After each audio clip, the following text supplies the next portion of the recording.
My name is Travis. I work at CircleCI. For anybody familiar with our space, that is just as confusing as it sounds. I'm going to be talking today about successful development teams and what they look like. So, Travis, I work as an engineering manager at Circle. I've been at Circle a couple years now. I just started doing engineering management work after about 10 years building software. I've built everything from mobile apps to web apps to distributed systems to crank through lots of data. So I've seen a couple things and I've been around. But I do want to let you know that this talk is a little bit hand-wavy and that there are plenty of points where you'll be able to say, but Travis, we'd really like to see some examples of what you're talking about, and I don't have them for you today. But I think of this talk as a high-level framework to introduce some thoughts and to structure some thinking. And I'm happy to dig in to anything you find interesting after this or in email conversations or whatever. This talk was put together in partnership with a bunch of folks from our product team, and I'll talk a little bit more about that later. But if you find this talk really compelling, come find me. I'd love to keep it going. It's a conversation, not a monologue. So let's start off by talking a little bit about the terms I'm using up here. And we can start by talking about success. So what do I mean by success? Well, in software development, I think we can, without too much controversy, say that success is efficiently going from ideas to software. But that's a little bit too vague, right? Because there are all these different senses that we could be talking about when we're talking about going from ideas to software. And not all of them are necessarily things that you want to listen to me talk about for half an hour, because not all of them have a lot of value. So let's go through these and see what we're going to talk about today. That first one, efficiently going from bad ideas to bad software. I think we can probably cross that out, right? Because bad software isn't something we want, and bad ideas being implemented into software isn't something we want. So I feel pretty safe cutting that out. But what about that next one? Do we care about ways that people efficiently go from bad ideas to good software? Well, for the purposes of this talk, yeah, we're going to talk about that, because we're not going to worry about, at least for the bulk of this talk, we're not going to worry about the quality of the ideas that we're turning into software. Efficiently going from good ideas to bad software is less interesting because, again, we're producing bad software, and this talk is primarily about how teams that produce good software function. So we'll skip that. And we will definitely talk about how to go from good ideas to good software, because this is where we want to be in the quadrant system here that we've got going. Good ideas, good software, everybody feels happy, lots of high fives, lots of handshakes, everybody goes home and goes to Barbados or something like that, is the theory. Of course, that doesn't always happen either, even with good ideas and good software, but that's the world we live in. So here's where we're at. This is what we're going to be talking about for the next 20 minutes or so. So great, success, that's what success is. But there's another term that I think is worth defining up there, which is DNA. DNA is a specific bio thing that I think all of us are probably familiar with at this point because we live in 2016. And it has nothing to do with software, so we're obviously using a metaphor here, and the metaphor is a little strained, but what we're talking about, the metaphor is reproducible patterns that reliably lead to traits in the larger system. I'm going to talk about some of those that we've noticed at CircleCI. Reproducible patterns that we've noticed in software teams that lead to desirable traits in the company that those software teams are embedded in. So why am I qualified to talk about this? Well, like I said, I've been building software stuff for about 10 years, and I like to think that I've learned a couple things. You might disagree with that and think that everything I have to say isn't worth anything, and that's totally fine with me. Have fun. Right now I work for CircleCI, and we work with a lot of developers, and I bring this up mostly to point out that the ideas here aren't just mine. They're things that I have sat down with our team and distilled out. And in fact, a lot of the original stuff comes from one of our product managers who I'm sure you would love to talk to because he's really the guy. But we work for developers, and we work for a lot of different developers. Here's a list of some of the folks that we worked with and do work with now. And they are all building good things. I think that among this crowd, there are definitely some good ideas and some good software. No doubt there are also bad ideas and bad software, but they've learned a thing or two, certainly when taken in the aggregate, about what it takes to build good software.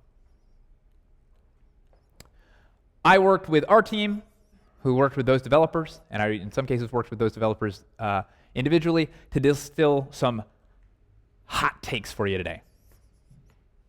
So let's get right into it. There are 3 high-level themes that I'm going to talk about. They're not the only way you can think about the various things that I'm going to talk about, but I think they're a good structure. The first one is focus. The second one is diversity. And the last one is trust. So let's just get right into it, right? Focus. The best development teams have a clear sense of what they're building and why. And this is actually really important because if you take away nothing else from this presentation, know that if your team has a clear sense of what they're working on and why they're building that thing, they're probably going to do pretty well. They're probably going to be fine. There are plenty of things that can go wrong, but having a clear sense of what you're building and why you're building it is good. Here's the trouble. For small teams, it's very easy to maintain a shared sense of what you're building and why you're building it. The ideal system is one where you're working with a bunch of people and your brains are all in perfect sync. And unfortunately, we don't have the technology for that today, but we're working on it. Not at CircleCI, but somewhere I have confidence that we're working on it. And that's easy to do with a group of about 2 people. You're like sitting in the same room in somebody's living room and you're just checking in constantly. And it's really hard to diverge from that shared mental model of the world as it is and the change you're trying to affect in that world. But as the team grows into more and more people with different ideas about even how the world is, but also what kind of change you're trying to affect on that world, you need to start being a little bit more conscientious about how to do this. There's a lot, basically most of the process stuff that gets baked into the software development process boils down to this, trying to create a shared mental model of the world and the work we're trying to do against that world. And it's just a hard struggle. There's no silver bullet here, and you'll never really do that. So the only thing I can tell you is just keep on doing that work. The best development teams push process into tooling so they can focus on their domain. Developer time is incredibly valuable, and it's a really bad idea to focus on the tedious and repetitive tasks of building your software or pushing your software to production. This is a little bit self-serving. I do work for a company that builds a tool that helps you push process into tooling. So, grain of salt. But it's good advice. It's something that has been a consistent theme of teams that I've worked with that have done a good job over the years. Some examples of this are being able to set up a build environment in just a few seconds. This is something that we just recently gained the ability to do at CircleCI. So it's by no means something that you're going to die as a company if you don't have a good way to do this, but is a great idea and will speed up your development team quite a bit. The ability to deploy to production trivially is a great example of pushing this process into tooling. If you're sitting there, as I have, as many of you I'm sure have, needing to do a manual thing every time your software goes to production, that is going to be an anchor on the work that you're trying to do with your team.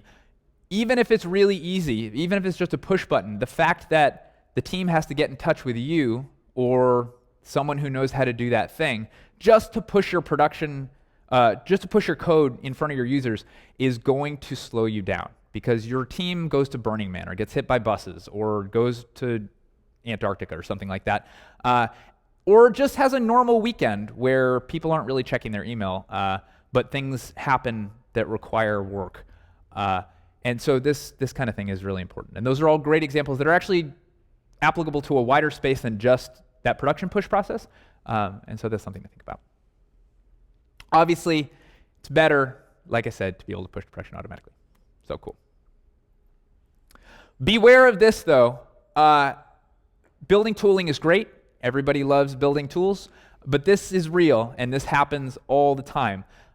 You start building tools, and then suddenly your company is building tools. When possible, use tools that already exist to get the thing you want to get done. A lot of this stuff, for a lot of folks out there, you're saying, yeah, this is obvious. This is stuff I do every day. But you'd be surprised, especially outside of this Silicon Valley, like bleeding edge software development culture, how many folks are stuck in this world where they do like quarter releases of software and are stuck in that same waterfall hell that we all got out of 20 years ago. 15 years ago? Whatever.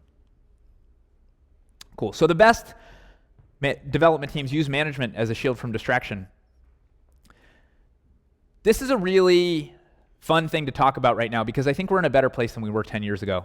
When I got into software development, we were still in this world where folks like Google really emphatically, genuinely believed that the best possible way to develop software was to get a bunch of engineers in a room, a bunch of smart folks who can code, instill them with a sense of purpose, and just let them figure out how to get work done. Maybe they work with some designers because they're not as hot on the making things look good.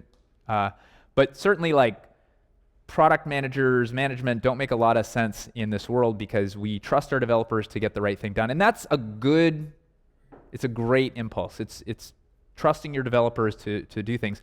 But the reality is that we're human beings. Things get messy, especially when you start adding lots of human beings into a space where you need to get a bunch of stuff done and there's a bunch of money flowing around and people start caring about things a lot.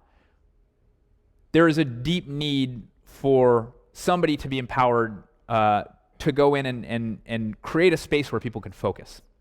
And so that's what Google did. They said, we're just going to do just engineers, it's going to be great, and then we're going to do a bunch of research and we're going to prove that the way we work is better and that we don't need management. And so in 2008, they actually commissioned a team of researchers to do this. And what they found was the opposite. They discovered that managers matter a lot, and having a good management culture is infinitely better than having, not infinitely better, but significantly better than having no management culture. I don't think anybody would disagree that having a bad management culture is a detraction from your team and your ability to get things done and leads to the office space-like scenarios that we're also afraid of. But the teams that look at management as a way to create space for the development team to get work done, those are the ones that really shine. And those are the ones that really are able to use their skills to their full potential. Cool. So the second major theme that we've noticed is diversity. And this is obviously a word with a lot of subtext and a lot of context in 2016, and it's super important. And I'm just going to dive in here, but I want to promise all of you who are going to be a little bit concerned that the kind of diversity that we're talking about as an industry right now is part of this. So with that, the best development teams use a variety of tools and make it cheap to replace parts. The best development teams are not wed to a particular tool that they're using right now, and they leave a wake of old tools. Heterogeneity is inevitable, and it's accelerating over time because we are learning new things quickly. We're building better tools to reify the new things we're learning about how software is built and how teams work together, and how individual pieces of those teams work with each other. And good teams love that. They know that we live in an ever-changing world. You can go pretty deep with this. Buddhists have been doing it for thousands of years, getting really deep on this idea that change is inevitable.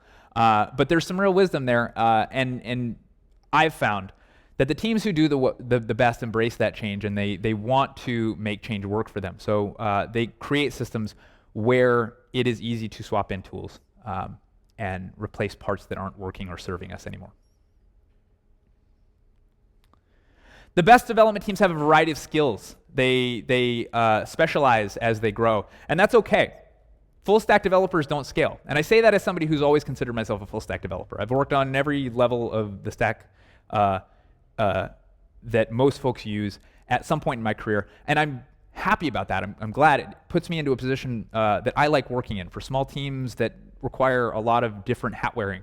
But as a team grows, you need somebody to focus on security, and you need somebody to focus on making sure that your front-end content delivery system is optimized and is working well and stays up to date even given changes in the software that you're building and optimization, and that's okay. Good teams are assembled with heterogeneous skill sets and good communication and handoffs. Good teams plan for scale, and scale always brings heterogeneity because you can't find 100 of that one developer who can do everything. And frankly, as your system grows more complex, that developer will lose the ability to do everything, even if they can cover a pretty broad swath of what your system covers. Good teams are aware of the redundancies and the transaction costs of their structure. So as you grow, you start putting in processes to sync your brains up and make sure that you're on the same page about stuff. And as a result of that, you're going to start to see increased transaction costs. Every time I talk to my designer about the constraints of the system that designer is designing, that's a transaction cost. It's time that ideally we wouldn't have spent. Ideally, we would have just done the knowledge transfer automatically, and we would have been happy.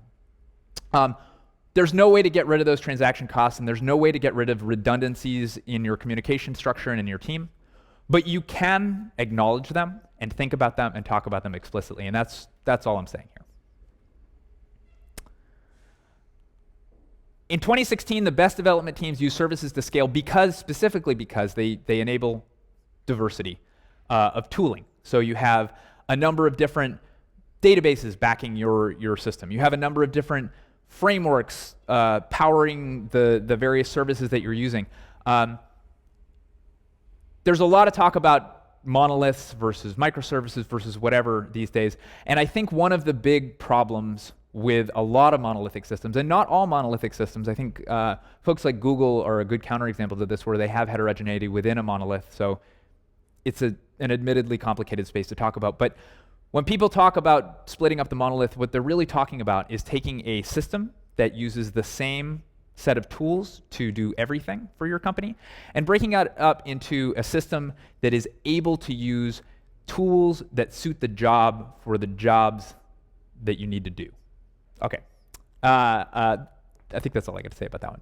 So the best development teams are forward-thinking about how structures and processes will need to change over time. And this is diversity on a different axis. What we've been talking about is, in this moment, we have people who have a bunch of different skills because we have a bunch of different things that need to get done, and we have people who want to specialize and be experts in those things. But the best development teams acknowledge that the way they are right now does not even remotely resemble the way that they'll be in 2 or 3 years. And it's the same theme of we need to be able to embrace lots of different types of things over time. Diversity of culture, diversity of technology, these things are all going to change as your system, as your team grows. And that's something to embrace, that's something to be good at, that's something to get good at. Self-awareness, reflection, one-on-ones, retrospectives, all these things, these are keys, these are the tools that we use to enable change, healthy change in our software development teams over time and to embrace those things. As a great philosopher once said, you need to skate to where the puck will be, but don't get there early. Okay, so finally, and I really want to emphasize that this is sort of where we've been going the whole time. Diversity, in the sense that we generally use it when talking about tech culture in 2016, is valuable for very much the same reason that the different types of diversity I've been talking about already is valuable. Diversity of background and experience lets you address as large a market as possible. And I mean that in a very broad sense, whether it's the market of people that you would like to be able to work on your team, or the market of people that you would like to be able to sell your product to, or whatever, a number of different things. Having a diversity of backgrounds and experience on your development team will help you. In the same way that heterogeneous tech stacks let us match expert technologies to the problem at hand, heterogeneous teams let us match expert people to the problem at hand. A diversity of backgrounds will increase the chance that someone on your team has any idea what a customer who resembles them because of shared background, because of shared culture, because of shared race or education or economic status. If you have those people on your team, then the people that you're trying to sell to who resemble those people are going to have a better time.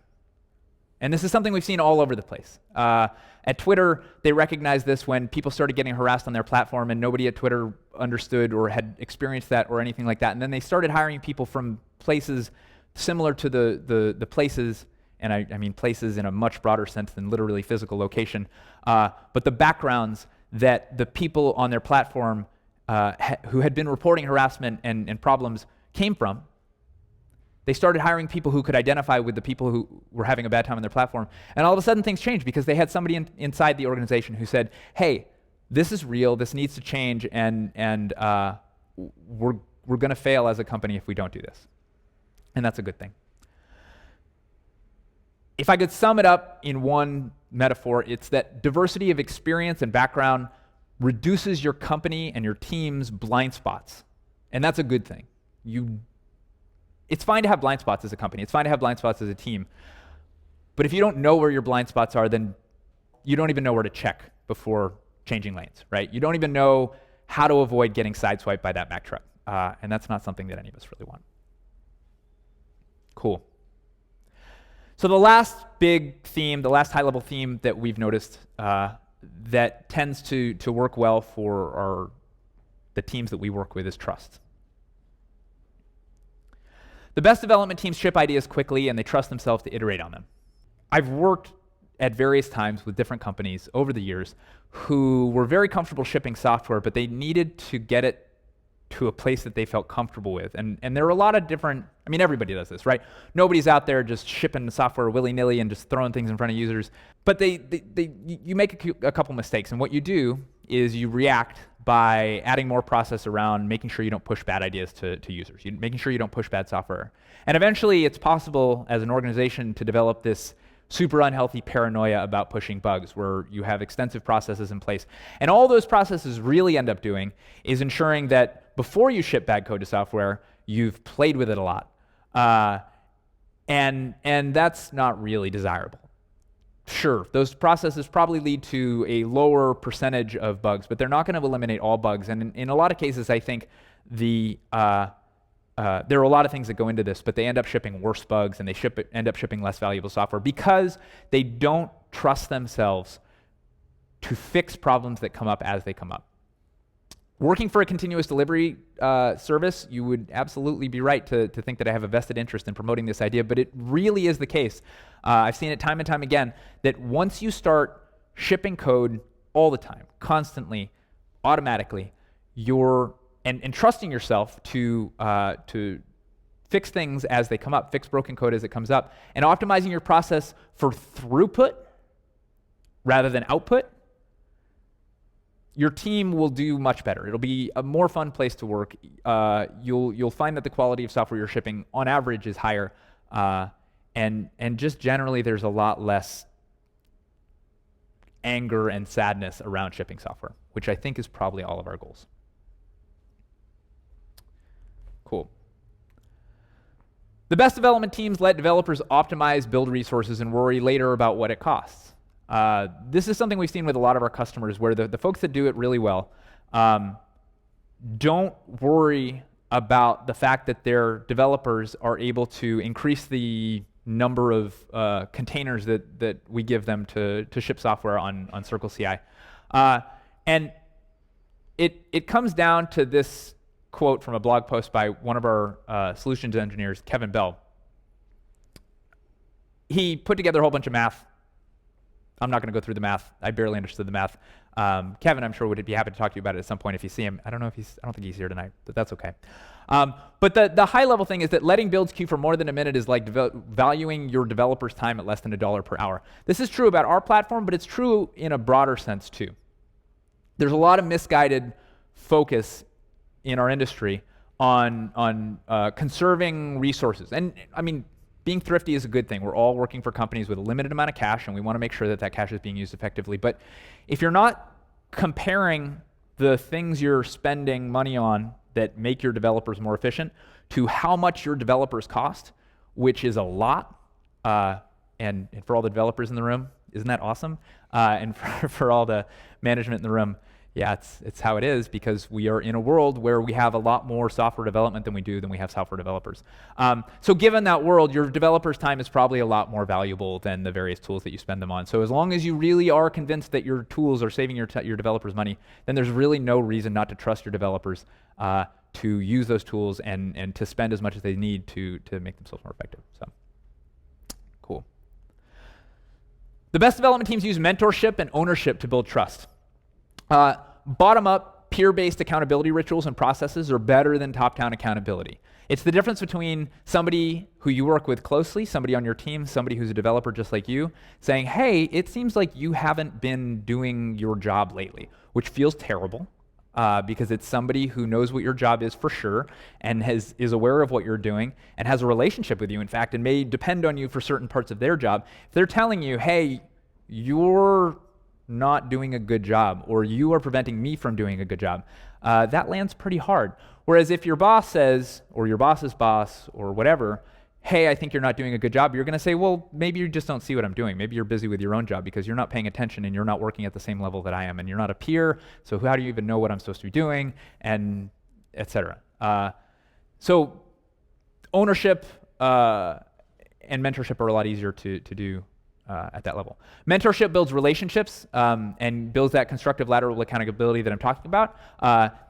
If instead of being just a random peer, the person telling you you're not doing a great job is somebody who has offered you a lot of help over the years and maybe helped you into the organization, or maybe somebody who you offered a lot of help. Maybe it's somebody that you mentored and they're saying, hey, I think you're not doing this part of your job very well. That's going to land even harder, and that's going to be more valuable and a lot better. And so, stepping back just a little bit for any of the managers out there, these are the things to focus on. Your input is going to be taken way less seriously than the input of the people who are peers with the people you manage. And so it's important to think not just about how you present feedback to people, but building structures and building a space and a team where people feel comfortable sharing with each other. Finally, ownership builds investment. Trusting your team with ownership over things that you might not have given them ownership over because you think of, say, the onboarding of new employees as a responsibility of management. Once you start looking at these things, even the things that really at the end of the day are the responsibility of your management team or some other folks in your organization, once you give people ownership over that, you suddenly notice that not only are those tasks being done better, and maybe they are being better, maybe not, maybe you give it to somebody who's fairly new and they don't do as good a job as you would have, but that's okay. The important thing is that they are bought in. They can see that the way that their work is not only impacting the customers, but the people they work with, who are people they care about. And that's really valuable. The best development teams aren't afraid of bottom-up decision-making. This is something that we've been noticing for the past 20 years, which is that roughly concurrent with the rise of the open source software movement, we started noticing that software is adopted by organizations in a fundamentally different way than it was in, say, the mid-90s. And what happens is one of your developers on one of your teams inside your enormous Menlo Park complex finds a tool that they like for something that they have a problem with at work. And so maybe they start using it, let's say it's CircleCI, and maybe it's a project that they're working on at work. And they say, hey, I think this tool would be really good for automating our builds, which is a disaster right now. We use Jenkins, or we use some hand-rolled garbage that somebody put on a server somewhere. And so they go and they use it on a personal project, and they're like, okay, this is pretty good, I like this. And then they come to work and they start using it. They're like, hey, team, let's just start using this for this. I'm just going to set up a server over here, and we'll see how it goes, and then if it works, we'll just start using it. And the team just starts using it because it's better. It's a better thing than they were using. And suddenly the team next door notices that this team is shipping a lot more efficiently, and they just seem happier, and they all go home at like 3 o'clock in the afternoon. And they're like, well, let's get some of that. And so they start using it. And then a couple more teams start using it. And all of a sudden, the CTO of the company looks down, and all their teams are using the software, and they had nothing to do about it. They're the last one to find out about this. And this is a good thing. This is the people who are using the system. The system is a software development system. The people who are actually part of the system are optimizing it themselves. And the CTO doesn't need to do as much work, and that's great. But that can be a little scary. And I think a lot of folks in this room are probably going to be on board that this is a great way to do things. But in the larger culture of developing software, we're still not quite there, and it's still, in a lot of cases, a fairly scary and new message. And what we found is that the best development teams just take this as a given, that open source software, which is valuable in this context because it's free, and so people can get started without actually paying anything for it, but open source software is good, and the changes in process that it has induced on our organizations are, for the most part, pretty good. If you're interested in this, if you think that that's a fascinating line of inquiry, then I encourage you to check out this book, The New Kingmakers, by a guy named Stephen O'Grady. He talks about how this started happening, how it happens now, and I think you'll find it pretty valuable, no matter what you're doing. So focus, diversity, and trust create empowered, informed teams with the ability to solve a problem in many different ways and the space to execute. I'd like to return to where we started and talk about this definition of success. So what if we question that first one? What if we say we'd rather not implement bad ideas? Is there a way to change our software methodology to try to get rid of bad ideas as quickly as possible? Here's the good news. We did. Back in the early 2000s, a bunch of smart folks published this Agile manifesto, and basically what they were recognizing is that there were software development processes that they'd worked with and they'd seen and they'd thought up that actually incorporated idea evaluation into the software development process.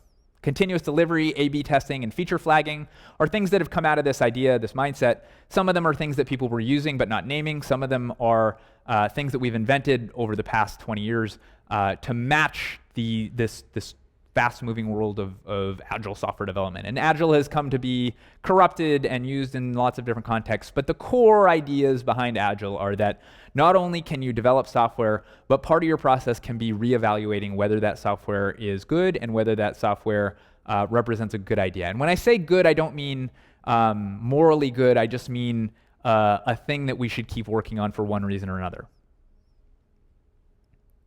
Which gets us into another thought and sort of begs the question. What does good mean? Good can mean good for that one ultra-rich guy. And, that's a world we can live in.